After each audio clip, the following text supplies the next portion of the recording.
Masana bwino ndipo kupatsani nkhanizi ndine Happy Mzembe. Poyamba tione mitu yake.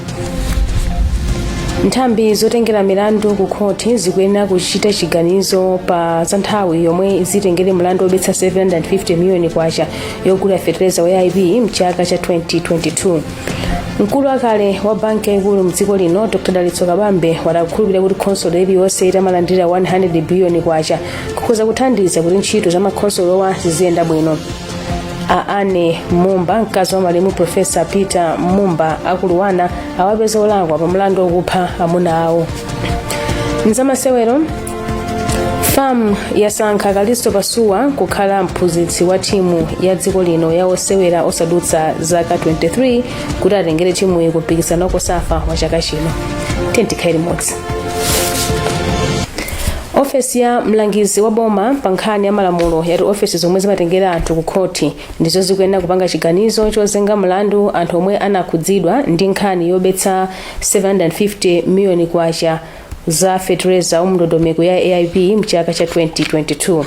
Mneneri wa ofesi ya Emmanuel Loya wati mbali yawo adachita pokakamiza kampani yogulitsa nyama ku Germany kuti ibweze ndalamazo, komanso kuti anapereka malangizo awo pa nkhani ku nthambi zoyenerera. Tindi ripoti la Blessings Kang'ombe. Mneneri wa ofesi ya mlangizi wa boma pa nkhani za malamulo ya Attorney General pa Chingerezi Emmanuel Loya wati ofesi kudzera mwa mkulu wake Athabo Chakaka Nyirenda yachita mbali yake pokwaniritsa kupeza ndalamayi yokwana 750 miliyoni kwacha yomwe boma linabetsa ku kampani ya Bakat Foods. Komabe Loya ati udindo yamba kuzenga mlandu onse okhudzika ndi nkhaniyi tsopano uli m'manja mwa nthambi zomwe zimaona milandu monga nthambi ya polisi. Boma lili ndi nthambi zambirimbiri zimene zonse zimagwira ntchito limodzi. Nkhani poti ndiyodziwika iniyonso mudziwa, magulu onse okhudzidwa akudziwa. Ifeyo tikuyembekezera kuti mbali zina za boma kapena nthambi zina za boma zimenenso zimagwira ntchito ngati zimene zitenga gawo lawo kupita chitsogolo kuti nkhani imeneyi iyende bwinobwino. Koma mkulu wa bungwe lomwe limalimbikitsa kuchita zinthu poyera la CSAT Awire Kambwandira wati kuchedwa kuzenga mlandu anthu omwe amaorganizira kuti anatenga gawo pa izi kukupereka chikayiko. Zikungoonetsa kunena kuti pa nkhani imeneyi palibe chilungamo, zikungoonetsa kunena kuti misonkho ya Malawi ikadalipa chiopsezo chimene tikuona pano kukhala ngati kuli kutetezana, chifukwa sitikuona anthu amene amakhudzidwa ndi nkhani imeneyi akuyankha mlandu uliwonse pamene azathu ku bwalo la milandu ku America pamene anagwidwa ndi nkhani imeneyi akuyankha milandu ku bwalo la milandu. Mchaka cha 2022 dziko la Malawi linabetsa ndalama zogulira fetereza wa zipangizo za ulimi zotsika mtengo wa AIP, zinthu zomwe zinakakamiza President Lazarus Chakwera kuchotsa ntchito yemwe anali nduna ya zaulimi pa nthawiyo Robin Lowe komanso wachiwiri wawo Amadalitso Kambauwa Wirima. M'malo mwa Zodiac kunchewu ndine Blessings Kang'ombe. Mkulu wakale wa banki yaikulu mdziko muno Dr. Dalitso Kabambe wapereka malingaliro atsopano omwe akuona kuti ndothekera kusintha chuma cha dziko lino. Akabambe omwe anakonza maphunziro apadera pa sukulu ya ukachenjede ya Catholic University kuchita dzuludzulo anatsendera pa mfundo yakufunika kusintha kaganizidwe pokweza chumachi. Iwo anati mwa zina boma lileke kukongola ndalama mdziko muno kukweza ndalama zachitukuko cha makhonsolo kufika pa 100 biliyoni kwacha pa chaka ndi kulemba akadaulo akuyendetsa khonsolo. Akabambe akufotokoza. Tipange kuti boma lathu lizipeza anthu akatswiri apite ku ma district atithandize kutukula ma districts monga mmene anzathu ku America amachitira kuti every county kuli anthu anzeru odziwa kutukula dera limene lichalo. Every state ku UK, every county, every city kuli anthu amene amadziwa kutukula madera amene achawo. Tiatumize anthu akatswiri anzeru zawo zapamwamba apita kagwira ntchito maboma. Anthu amene achawo akapita tapatsenso ndalama manena kuti pali 5.8 trillion budget pakali pano, kungotengako 3 trillion ndikupereka 100 billion ku district iliyonse boma iliyonse. Anthu aja plus ndalama zija zimene zijazo zithandiza kunena kuti anthu aja agwire ntchito yotukula misewu, yotukula yothandiza zochitika zambiri maboma mucha kandi zipatala, maskulu ndi zina zotero. That's number 1. Number 2, ndimanena kuti boma lisiye kubwereka ndalama. Boma likasiya kubwereka ndalama ku mabanki, ndalama zimene inabwereka kale ndimati roll back itabweza ku mabanki ndiye kuti mabanki lero mukha pafupi 6 or 7 trillion imene boma sili kulibwereka, boma labweza ndalama zija. Ndiye kuti mabanki asokonazo mtendere, afuna kuti athandize anthu amene ali mabizinesi. Ndiye anthu onse ali mabizinesi akhuthukira mabanki kuja akabwereke ndalama zija. Zikatero ndiye kuti kapanali migodi, kapanali bizinesi ya mtundu wanji, kapanali kumanga hotelo, kapanali kugula chani, zikatero ndiye kuti mabizinesi ambiri ayenda mdziko muno. Bungwe la Malawi Energy Regulatory Authority MERA likulephera kupereka 100 billion kwacha ku bungwe la Roads Fund Administration zomwe limadula pa msonkho wa mafuta kuti izikonzera ndi kumangira misewu. Mneneri wa Roads Fund Administration Amasauko Ngwaluko wati izi ndi zomwe zikuchedwetsa ntchito yomanga misewu mdziko lino. Mneneri wa Malawi Energy Regulatory Authority MERA Afitina Khonje wati mavuto ena ndomwe achedwetsa kupereka ndalamazi koma tsopano akukonza zozipereka. Chikondi Mphande ali ndi ripoti. Mneneri wa bungwe la Roads Fund Administration Amasauko Ngwaluko wati kuyambira mwezi wa Januwale chaka chino bungwe la MERA likulephera kuwapatsa ndalama zoposera 100 billion kwacha zomwe amadula ku msonkho wa mafuta. Malinga ndi Ngwaluko, ndalamazi ndi zimene amadalira kwambiri pa ntchito yopereka kwa makontrakiti okonza misewu mdziko muno. Iwo awonjezera kuti pano nchifukwa chakhala kulephera kulipira makontrakiti oposera 50 ndalama zokwana 14 billion kwacha. Mneneri wa bungwe la Malawi Energy Regulatory Authority Afitina Khonje wavomereza kuchedwa kuti apereke ndalama ku RFA. Akhonje ati izi ndikamba ka mavuto ena amene analipo koma kupanga chiyonse chotheka kuti apereke ndalamazi. Kuchokera mboma la Dedza malo mwa Zodiac, ndine Chikondi Niko Mphande. Unduna ona za chinyamata wapempha nthambi zosiyanasiyana kuti zigwirane manja pa ntchito yopereka mwayi kwa chinyamata m'magawo asachitukuko. Mlembi mundunawo Isaac Katopola ndiye wanena izi ku Lilongwe pamwambo okhazikitsa ntchito yolimbikitsa chinyamata Youth Advisory Panel. Iwo afotokoza. Kabungwe kameneka kuti Youth Advisory Panel imene yakhazikitsidwa ndi anzathu a UNFPA, ife tili osangalala kwambiri ngati boma. Chifukwa chani tili osangalala? Kuti muone zimene imanena National Youth Policy imanena kuti ntchito zonse maprogramu onse okhuzana ndi zimene zimafunikira kuti achinyamata apite pasogolo, zimafunika kuti aina ake achinyamata awo akhale pasogolo kulankhulapo za zimene akufuna, kaya ndi pa nkhani ya poliseyo, kaya ndi nkhani yoti azikhala pa maudindo leadership, komanso ka maprograms amene akuchitika osiyanasiyana mdziko muno. Achinyamata azionesesa kuti zimene amafuna zizikhala ndithu mu ndondomeko imene boma komanso mapartners athu amapanga. Ndipo mkulu wa UNFPA Anelida Rodriguez wati ntchito akhazikitsayi ithandiza kutukula achinyamata. Ngona nkhani pano pa Zodiac masanano muli ndine Happy Mzembe. Tili ndi zambiri, khani pomwepo.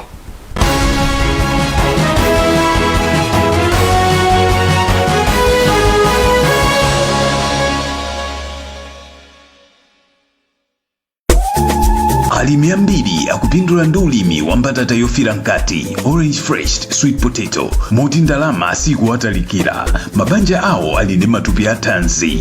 Mbatata ya kholowa yofira nkati ili ndi vitamin A yemwe amonjezera chitetezo nthupi, kupatsa nyonga ndinso kuthandiza kuti matupi azikhala osalala komanso maso adziona bwino. Mutha kupeza phindu pogulitsa mbewu ya mbatatayi komanso kupanga kuchokera ku mbatatayo ufa, mandasi, zitumbuwa, makeke ndi zina. Mbatata yofira nkati payoka ndi chakudya chokhutitsa zedi. Ubwino wina ndi woti mbewu ya mbatatayi imapirira kung'amba, zimangofunika kukonzekera mbewuyo mwachangu.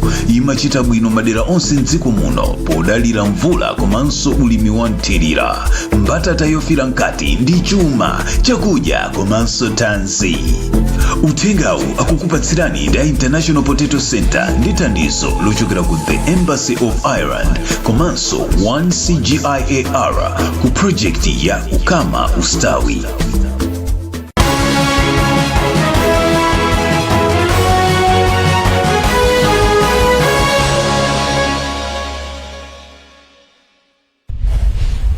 Taulandiraniso ndipo pamene tikupitira tiwonenso mitu ya nkhanizi. nthambi zotengera milandu ku khoti zikuyenera kuchita chiganizo pa za nthawi yomwe zitengere mlandu obetsa 750 miliyoni kwacha yogulira fetereza wa IB mchaka cha 2022. mkulu wakale wa banki yaikulu mdziko lino Dr. Dalitso Kabambe wadakukhulupirira kuti khonsolo iliyonse itamalandira 100 biliyoni kwacha kukhoza kuthandiza kuti ntchito za makhonsolowa ziziyenda bwino. Ane Mumba, mkazi wa malemu Profesa Peter Mumba akuluwana awapeza olakwa pa mlandu wokupha amuna awo. Mzamasewero famu yasankha Akalisto Pasuwa kukhala mphunzitsi wa timu ya dziko lino yawosewera osadutsa zaka 23 kuti atengere timu iyi kumpikisano kosafa wa chaka chino. Tipitirire ndi nkhanizi. Khoti lalikulu ku Lilongwe dzulo lapeza mayi wa zaka 55 ya Ane Mumba yemwe ndi mkazi wa malemu Profesa Mumba olakwa pa mlandu wokupha amuna awo. Ndipo weruza Amzonde Vula wakhazikitsa tsiku la 25 Julayi kukhala lomwe adzaperekere chilango. Jaji Mzonde Vula wapeza Ane Mumba olakwa pa mlandu wokupha amuna awo Profesa Peter Mumba mwezi wa April mchaka cha 2020. Amumba anakhetsa msozi pa nthawi yomwe oweruza milandu amawerenga maumboni okhudza mlandu. Powerenga maumboni onse pa nkhani, Jaji Mvula wati umboni onse unafotokoza kuti Ane Mumba adapha amuna awo, pomwe mwazina zinaonetsa kuti iwo anachedwa kupititsa amuna awo ku chipatala pa nthawi yomwe amadwala. Oyimira Amumba pa mlandu Apawelo Nkhotawasa wati akhala akupereka kalata zawo zokhudza chilango chomwe chidzaperekedwe monga bwalo lafotokozera. Bwalo la milandu lapeza mayi Ane Mumba kulindola anthu amati manova tikudikira kuti apase sentensi. Oyimira boma pa mlandu a dziko ndi anthu malunda wati ndi okhutira ndi chigamulochi. Tagwirizana nacho chigamulo cha bwalo ndipo tikuona kuti ndithu chilungamo chaonekadi. Jaji anafatsa ndithu aunikira umboni onse umene unalipo ndipo chiganizo chawo chimene afikapo chokuti Ane Mumba ndolakwa chikuoneka kuti ndichomveka bwino ndithu ndipo ndichochitidwa support ndi umboni umene unaperekedwa m'bwalo. Mbali ya boma ayipatsa masiku 14 kuti ipereke maganizo ake pa chilango chomwe chidzaperekedwe, ndipo ambali ya olakwa awapatsa masiku 7. Banja la Profesa Mumba linaoneka lokhutira ndi chigamulochi. Malemu Profesa Peter Mumba yemwe adali mphunzitsi pa University ya Luana adamwalira pa 25 April mchaka cha 2020. Komiti ya nyumba ya malamulo yoona za chilengedwe yati ndiyokhudzidwa kuti anthu amalonda sakugwiritsa ntchito madzi aukhondo omwe bungwe la Southern Region Water Board likupereka kuchokera ku Nkhuzi Bay ku Mangochi, komwe boma linagwiritsa ntchito ndalama za nkhaninkhani kukhazikitsa. Polankhula dzulo atayenda ntchitoyi wapampando wa komiti Awerani Chilenga wati nzodandaulitsa kuti eni malo okopa alendo akukana kulumikizitsa malo awo ndi madziwa. Rafael Mrozowa ali ndi ripoti. Pafupifupi miyezi 5 boma litakhazikitsa malo atsopano opereka madzi a Nkhuzi Bay m'boma la Mangochi amene ali pansi pa bungwe lopereka madzi la Southern Region Water Board. Komiti ya nyumba ya malamulo yoona za chilengedwe inakayendera malowa kuti ikaone mene akugwirira ntchito, koma wapampando wa komiti Awerani Chilenga anauza atolankhani atamaliza kukumana ndi akuluakulu a bungwe la Southern Region Water Board kuti sakusangalala ndi momwe ntchito yopereka madzi ikuyendera. Achilenga ati akhumudwa kuti ngakhale kuti bungwe la Southern Region Water Board likugwira ntchito yabwino kwambiri, ena mwa ochita malonda maka eni amalo ogona alendo akukana kuti awalumikizire madzi ponena kuti alikale ndi madzi amene amagwiritsa ntchito bungwe lisanayambe kupereka madzi. Ziwa kuti boma la Malawi linabwereka ndalama kupyolera ku nyumba ya malamulo.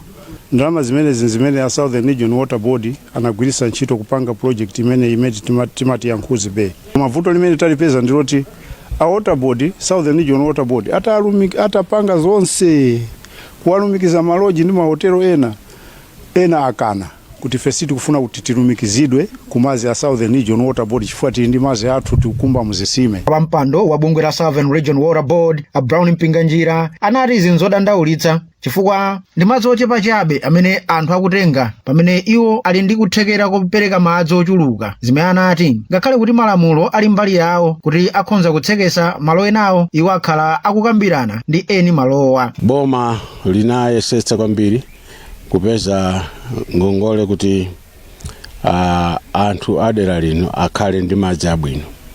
Anthu ambiri tayamba kale kuwapatsa madzi, koma vuto ndi malo ama business amene kumabwera anthu ambiri mahotel, malodge, guest house.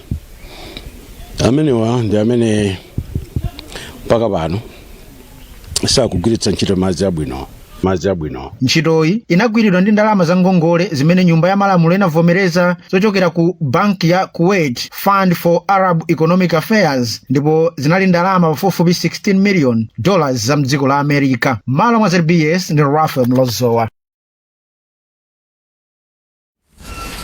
Bungwe la Malawi Communications Regulatory Authority MACRA lapereka zitupa zatsopano zitatu ku kampani ya Malawi Telecommunications Limited MTL ngati mbali imodzi yofuna kulimbikitsa ntchito za lamya komanso intaneti mdziko muno.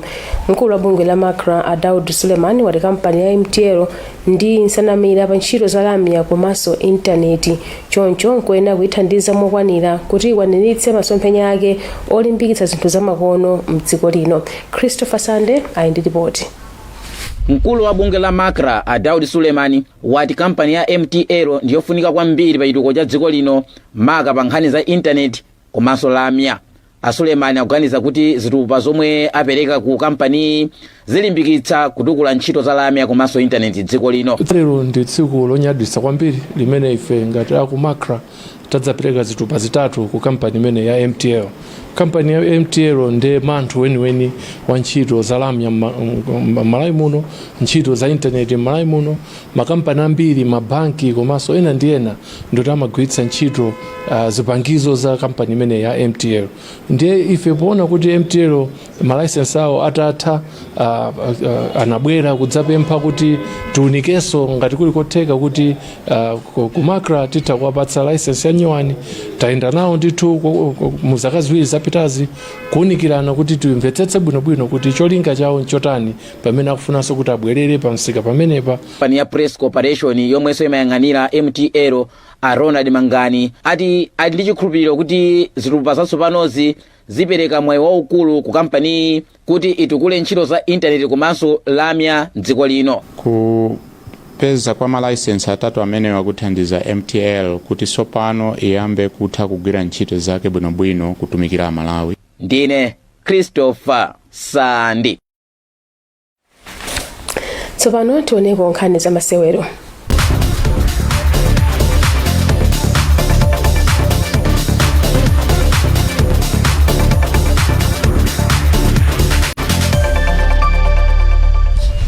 Bungwe loyendetsa mpira wa miyendo la FAM lasankha Kalisto Pasuwa kuti akhale mphunzitsi wamkulu wa timu ya dziko lino ya osewera osadutsa zaka 23 yomwe alowere nayo ku mpikisano wa COSAFA wa chaka chino ku South Africa.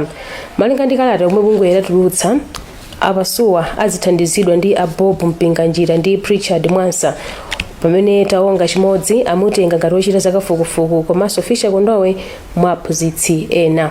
Padakali pano mphunzitsi wasankha osewera 30 omwe ayambe zokonzekera zawo lero kwa masiku asanu mu mzinda wa Blantyre.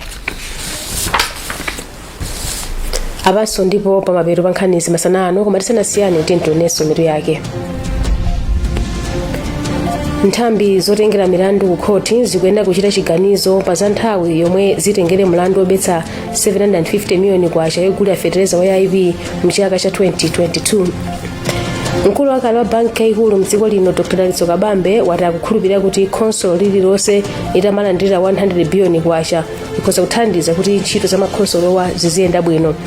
Ane Mumba, mkazi wa malemu Profesa Peter Mumba akuluwana, awapeza olakwa pa mlandu wokupha amuna awo.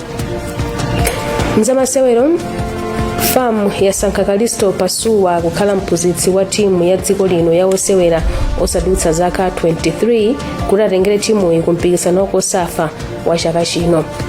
Mutha kupeza zambiri pa zodiacmalawi.com ndipo masanano munali ndine Happy Mzembe. Zikomo pokhala nafe masana abwino.